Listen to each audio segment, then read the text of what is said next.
Hi అండి అందరికీ, welcome to my channel.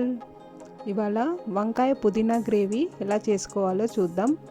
మనం రెగ్యులర్గా గుత్తొంకాయ వండితే మనం నువ్వులు పల్లీలు వాడతాం కదా. నువ్వులు పల్లీలు కొబ్బరి వేసి మనం గుత్తొంకాయ కర్రీ చేస్తాము. అవేవి వాడకుండానే ఇవాళ మనం గుత్తొంకాయ కర్రీ ఎలా చేయాలో చూద్దాం. వంకాయ పుదీనా గ్రేవీ చాలా టేస్టీగా ఉంటుందండి. రెగ్యులర్గా మనం చేసుకునే గుత్తొంకాయలాగా ఇది కూడా చాలా టేస్టీగా ఉంటుంది. మీరు ఒక్కసారి ఇలా చేశారంటే రెగ్యులర్గా ఇలానే చేస్తారు. ఈ గుత్తొంకాయ కర్రీ చేయడానికి ముందుగా ప్యాన్ పెట్టుకొని ఆయిల్ వేసుకోవాలి. ఒక 4 స్పూన్లు ఆయిల్ వేయాలి.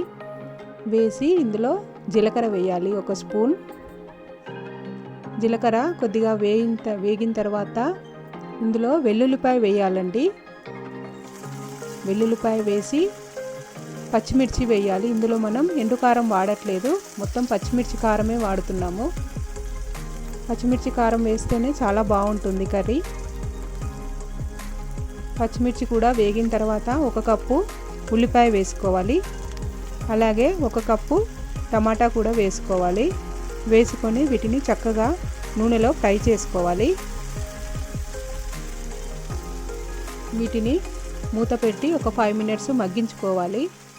ఇందులోనే మనం 1 కప్పు 1 కట్ట కొత్తిమీర వేసుకోవాలి. ఆకుకూర ఎక్కువే వేయాలండి. కొత్తిమీర పుదీనా కొద్దిగా ఎక్కువే వేయాలి. 1 కట్ట కొత్తిమీర 1 కట్ట పుదీనా మొత్తం వేసేయాలి. వేసి వీటిని చిన్న మంట పైన నిదానంగా మగ్గించుకోవాలి. ఒక 5 మినిట్స్ తర్వాత మూత తీసి దీంట్లో సాల్ట్ వేయాలండి. ఒక 2 స్పూన్లు సాల్ట్ వేసాను నేను. సాల్ట్ వేస్తే ఏవైనా కూడా ఉల్లిపాయ టమాటా ఏవైనా తొందరగా మగ్గిపోతాయి.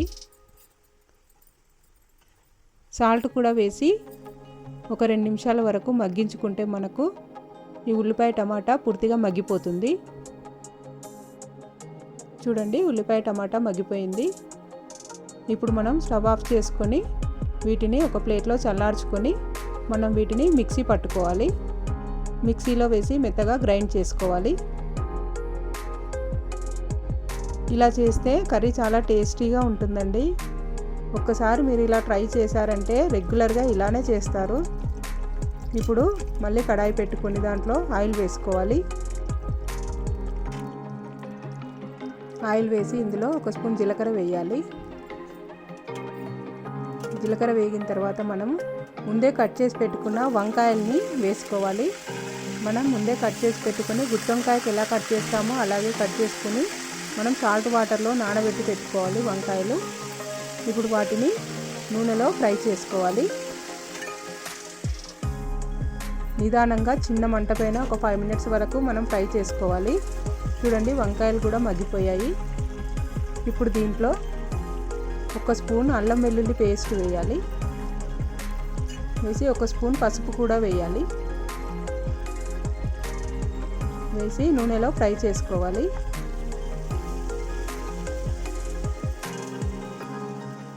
పిల్లలు పెద్దలు అందరూ కూడా ఇష్టంగా తింటారండి ఇలా చేస్తే. వంకాయ ఎప్పుడు తినని వాళ్ళు కూడా చాలా ఇష్టంగా తింటారు. అన్నంలో కానీ చపాతీల్లో కానీ ఇలా చేస్తే చాలా బాగుంటుంది. ఇప్పుడు వంకాయలు కూడా నూనెలో వేగిన తర్వాత మనం ముందే మిక్సీ పట్టుకున్న ఉల్లిపాయ టమాటా మిశ్రమాన్ని కూడా దీంట్లో వేయాలి. వేసి చక్కగా కలుపుకోవాలి. నూనెలోనే మగ్గించుకోవాలండి, వాటర్ యాడ్ చేయొద్దు మనము. ఒక్కసారి ఇలా ట్రై చేశారంటే తప్పకుండా ఇలానే చేస్తారు. చూడండి, వంకాయలు కూడా పూర్తిగా మగ్గిపోయాయి. ఉల్లిపాయ టమాటా పేస్ట్ కూడా మగ్గిపోయింది. ఇప్పుడు మనం సాల్ట్ చూసుకోవాలి. మనం ముందే 2 స్పూన్లు సాల్ట్ వేసాం కదా, దాన్ని బట్టి మనం ఒక 1/2 స్పూన్ సాల్ట్ వరకు వేసుకొని కలుపుకోవాలి. మనం కారం పచ్చిమిర్చి కారం వేసాం కదా, పచ్చిమిర్చి మనం ఇంకా రెడ్ చిల్లీ వాడనవసరం లేదు.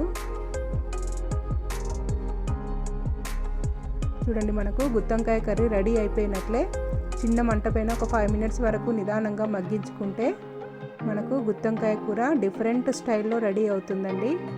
మనం దీంట్లో పల్లీలు, నువ్వులు, కొబ్బరి అవేవి వాడకుండానే మనకు గుత్తొంకాయ కర్రీ రెడీ అవుతుంది. చూడండి, చాలా టేస్టీగా ఉంటుందండి. ఒక్కసారి మీరు ట్రై చేయండి. వెల్లుల్లిపాయ ఫ్లేవర్తో గుత్తొంకాయ కర్రీ చాలా బాగుంటుంది. మనం పుదీనా కూడా ఎక్కువ వేస్తాం కదా, కొత్తిమీర పుదీనా చాలా టేస్టీగా ఉంటుంది. ఒక్కసారి తప్పకుండా ట్రై చేయండి. Thanks for watching. Thank you.